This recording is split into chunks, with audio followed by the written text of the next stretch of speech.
पित्रे ब्रह्मोपदेष्ट्रे मे गुरवे दैवताय च प्राप्याय प्रापकायास्तु नमः श्रीनिधये नमः। नमो वेङ्कटेशाय।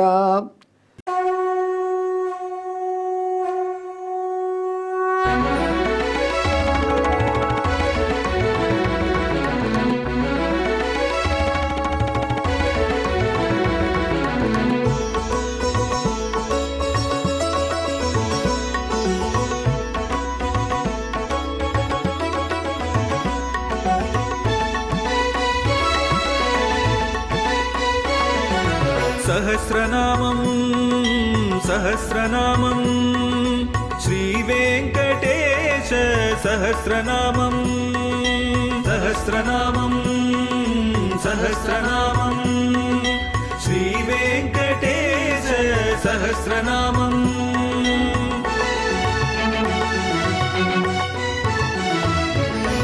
உலகில் கலிவினை தோஷம் அகற்றும் நாமம் சஹஸ்ரநாமம். உயர்வுகளை வாழ்வில் அளிக்கும் நாமம் சஹஸ்ரநாமம். திருமலையில் தினம் அர்ச்சனை நடைபெறும் நாமம் சஹஸ்ரநாமம். திருவேங்கடனின் தரிசனம் காட்டும் நாமம் சஹஸ்ரநாமம். சகஸ்ரநாமம் சகஸ்ரநாமம் श्रीवेङ्कटेश सहस्रनामं सहस्रनामं सहस्रनामं श्रीवेङ्कटेश सहस्रनामं। அன்பர்களே, நாம் இப்பொழுது ஸ்ரீ வெங்கடேஸ்வர சகஸ்ரநாமத்திலே 79வது திருநாமத்தை அனுபவிக்கப் போகிறோம்.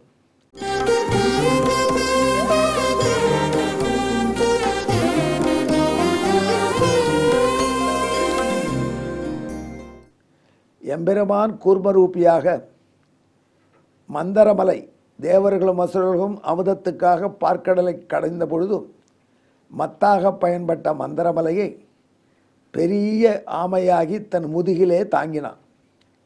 அப்பொழுது மந்தரமலையை சுழற்றி தேவர்களும் அசுரர்களும் வாசுகி என்கிற கயிறை வைத்து சுழற்றி கடைந்தார்கள். கடைந்த பொழுது ஒவ்வொரு பொருளாக வர்றது முதல்ல விஷம், பயங்கரமான ஆலகால விஷம். அந்த விஷத்தை சிவபெருமானை சாப்பிடச் சொல்லி பரந்தாமன் சொன்னான். பரந்தாமனுடைய திருப்திக்காக சிவபெருமான் அதை சாப்பிட்டார். சாப்பிட்டதுனால அவருக்கு எந்தவித தீங்கும் வரலை. இருந்தாலும் அவரை கொஞ்சம் ஆசுவாசப்படுத்த வேண்டும் என்று அவருடைய தேவியான பார்வதி நினைத்து அவரை கைலாசிக்கு அழைச்சிட்டு போயிட்டார். இங்கே வச்சுன்றதோம்னா இன்னும் என்னென்ன இடர் வரும்னு நினச்சாலோ என்னவோ. அதன் பிறகு லக்ஷ்மி தேவி வந்தா, அப்போது பரமசிவன் வந்தார், மறுபடியும் அழைச்சிட்டு போயிட்டார். அப்புறம் மீண்டும் கடலை தொடர்ந்தார்கள். தொடர்ந்த பொழுது அமுதம் வந்தது. வந்த அமுதத்தை தன்வந்திரியாக பகவானே கையில் ஏந்தி வந்தான். அவரிடமிருந்து அமிர்தத்தை அசுரர்கள் பிடுங்கி கொண்டார்கள். இதுவரைக்கு கட்டுக்கோப்பாக ஒழுங்காக கடந்து கொண்டிருந்த அசுரர்கள் தேவர்கள் அந்த கட்டுக்கோப்பை கலைத்து கொண்டார்கள். நாம் கூட பார்க்குறோம், பஸ் ஸ்டாண்டில் பஸ் வருவதற்கு முன்னாடி எல்லாரும் க்யூவில் நிற்பாங்க. பஸ் வந்துடுத்துனா க்யூ கலைஞ்சிரும். அந்த கட்டுப்பாடு போயிடுது. அதனால் அசுரர்களும் தேவர்களும் நாம் முந்தின்னு அந்த அமிர்த கலசத்தை தன்வந்தியிலிருந்து எடுத்துக்கொள்ள பார்த்தார்கள். அசுரர்கள் வலிமை மிகுந்தவர்களாகையினால அந்த அமிர்த கலசத்தை அமுத குடத்தை எடுத்துக்கொண்டு விட்டார்கள். அசுரர்கள் கையில் அமிர்தம் போயிடுது. தேவர்கள் திருமாலை பார்த்து சொன்னார்கள், அப்பனே அவரோட சேர்ந்து கடையுங்கள், அமிர்தம் வரும். நான் உங்களுக்கு அமிர்தம் சாப்பிட்ட உடனே வலிமை வரும்படியாக பண்ணுவேன், நீங்கள் நல்ல வலிமை ஆகிடுவீங்கன்னு சொன்னீங்க. இப்போ அந்த அமிர்தமே கிடைக்கலையே என்று கதறினார்கள். கவலைப்பட வேண்டாம், நான் ஒன்று செய்கிறேன்னு பகவான் சொல்லி நாச்சியார் திருக்கோலம் மோகினி திருக்கோலம் பூண்டு அந்த இடத்துல அசுரர்கள் முன் வந்து நின்றான். அந்த பேரழகு பெட்டகத்தை பார்த்த உடனே அசுரர்கள் நிலை மறந்து, அமிர்தமே வேண்டாம், அமிர்தத்தை நாய்க்கு போடுப்பா, இந்த பேரழகியை பார்த்துட்டு இருக்கலான்னு நினச்சாங்க. அந்த அமிர்த கலசத்தை என்னிடம் கொடுங்கள் என்று மோகினி கோலத்தில் உள்ள திருமால் கேட்டார். உடனே அமிர்த கலசத்தை கொடுத்துட்டாங்க. எதற்காக பாடுபட்டமோ அதை யாரோ முன்பின் தெரியாத ஒரு பெண்மணி கேட்கிறாளே, கொடுக்கலாமா வேண்டாமா என்று கூட சிந்திக்க முடியவில்லை அவர்களை. அப்படி அவர்களை மயக்கி வைத்திருக்கிறாள் மோகினி.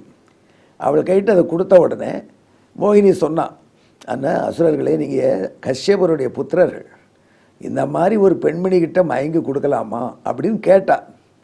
புன்னகித்து கொண்டே உடனே அசுரர்கள், அதனால் ஒன்றும் இல்லை, உன் கையில் அந்த அமிர்த கலசம் இருக்கிறது தான் பொருத்தமாக இருக்கும், அப்போ நானே உங்களுக்கு அமிர்தம் தரேனே, அவசியம் உன் கையால் அமிர்தம் சாப்பிட்றதுக்கு கொடுத்து வச்சுருக்கணும், அப்படின்னா ஒன்று பண்ணுங்கள், நீங்கள்லாம் வரிசையாக உட்காருங்கள், அதுவும் அந்த பக்கம் இருக்கிற தேவர்களையும் உட்காத்தி வைங்க, என்னதான் இருந்தாலும் அவங்க உங்கள்கிட்ட தாயாதிகள். நான் என்ன செய்கிறேன், இந்த அமிர்தத்தில் கீழே போக போக தான் நல்லா வலிமை இருக்கும், மேலே தெளிவானது இவ்வளோ ரசமாக இருக்காது, அதனால் அவர்களுக்கு தெளிவை கொடுத்துட்றேன், உங்களுக்கு கலங்கலை கொடுக்குறேன், கலங்கலில் வலிமை ஜாஸ்தி, உங்களுக்கு கலக்கல் பிடிக்கும் அப்படின்னு சொல்லிட்டான். உடனே அசுரர்கள் சரி என்று ஏற்றுக்கொண்டார்கள். தேவர்களுக்கு அமிர்தத்தை கொடுத்தாள் மோகினி. அது தேவர்கள் சாப்பிட சாப்பிட வலிமை பெற்றார்கள். அசுரர்கள் பக்கத்தில் வரும்பொழுது அப்போ தான் ராகு கேது சாப்பிட்டா தேவர்கள் கோலத்தில் வந்து அமிர்தத்தை வாங்கி கொண்டதை சூரியனும் சந்திரனும் காண்பித்து கொடுத்தார்கள் என்ற வரலாறு. உடனே அமிர்தம் அசுரர்களுக்கு கொடுக்காமல் மோகினி மறைந்து போனாள். உடனே அசுரர்கள் தேவர்களுக்கு சண்டை வந்தது. தேவர்கள் இப்பொழுது வலிமை பெற்றிருந்ததுனால வெற்றி பெற முடிந்தது. இந்த மாதிரி வரலாறு போகிறது.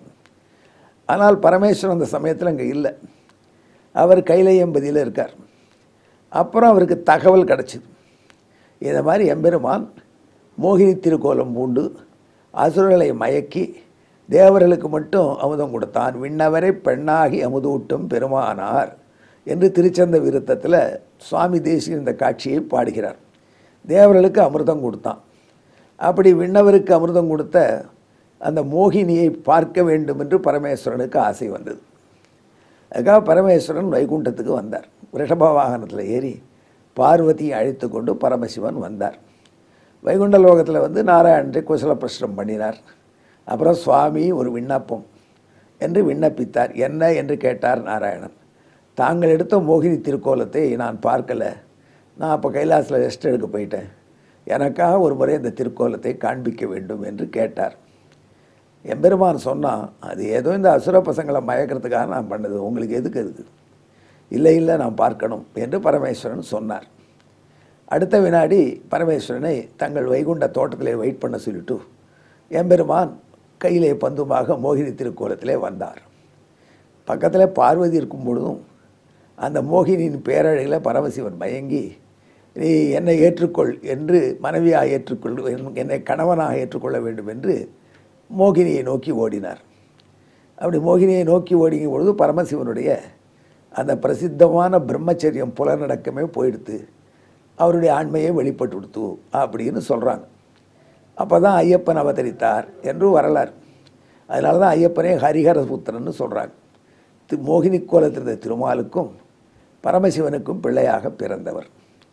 இதை பற்றி ஒரு வரலாறு கூட அழகாக உண்டு. அப்பய தீட்சிதரும் பெரிய மகான் இருந்தார். அவரை தட்சிணாமூர்த்தியின் அவதாரமாக கொண்டாடுகிறார்கள். அப்போது ஒரு ஊரில் ஐயப்பன் சிலையை வடித்தாங்க.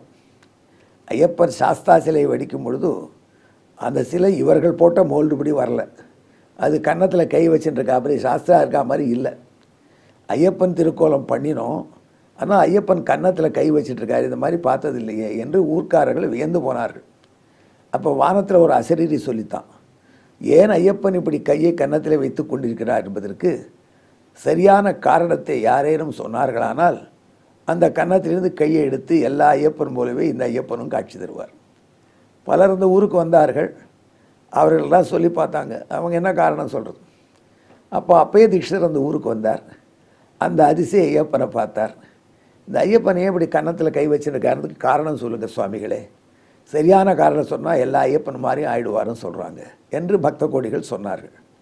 உடனே அவர் சொன்னார் ஒரு ஸ்லோகம் பண்ணி, அவர், நான் பார்வதி தேவியை அம்மா என்று கூப்பிடுகிறேன், அம்பேதி கௌரி மகமாக்குவயாமி, பார்வதியை அம்மா என்று கூப்பிடுகிறேன். அது சரிதான், ஏன்னா பத்திய பிது மாதரையேவ சர்வாக, அப்பாவினுடைய மனைவிகள் எல்லாரும் தாய் தானே.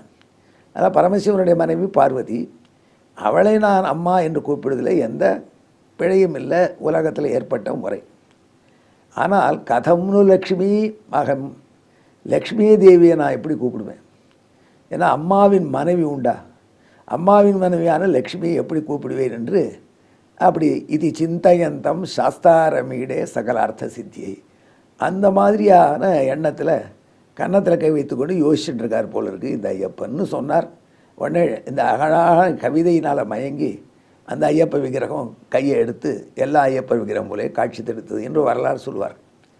இப்படி பரமசிவனையே மயக்கினான் மோகினியாக திருவேங்கடமுடையான். சங்கர பகவத்பாதர்கள் எழுதியதாக சொல்லக்கூடிய சௌந்தரலகரிலையும் ஹரிஸ்துவாம் ஆராத்திய பிரணதஜன சௌபாகிய ஜனனி புரா நாரீ பூத்வா புரரிபு க்ஷோபமனயது என்று சொல்கிறார்.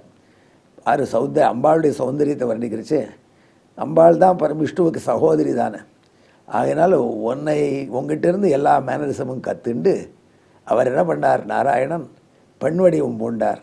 அந்த பெண் வடிவம் பூண்டதுனால அந்த புரரிப்பு திரிபுர சம்ஹாரம் பண்ணின மன்மதனை எரித்த அந்த பரமேஸ்வரனையே மயக்கினார் என்று. அந்த அடிப்படையில் நாரத பகவான் இந்த 79வது திருநாமத்தை வசிஷ்டனுக்கு உபதேசம் செய்கிறார். இதுவரை நாம் சொன்னதெல்லாம் சுருக்கி சொல்லக்கூடிய வாய்ப்பாட்டு ஸ்லோகத்தை இப்பொழுது வாசிக்கிறேன், கேளுங்கள்.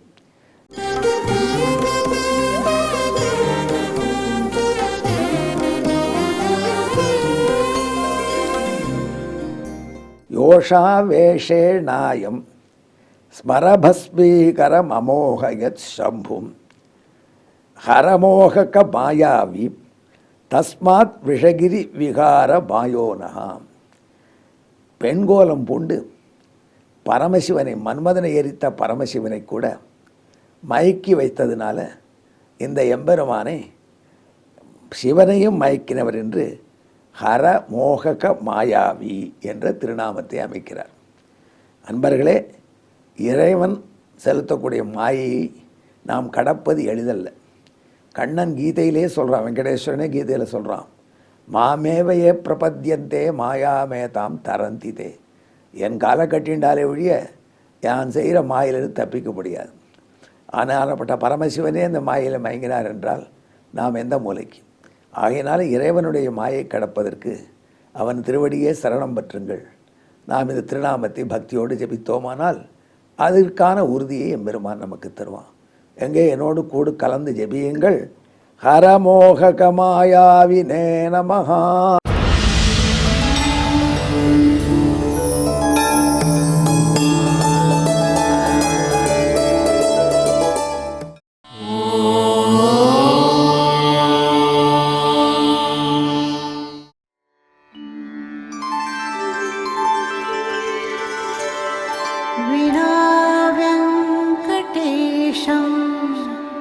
ननाथो ननाथः सदा वेङ्कटेशं स्मरामि स्मरामि.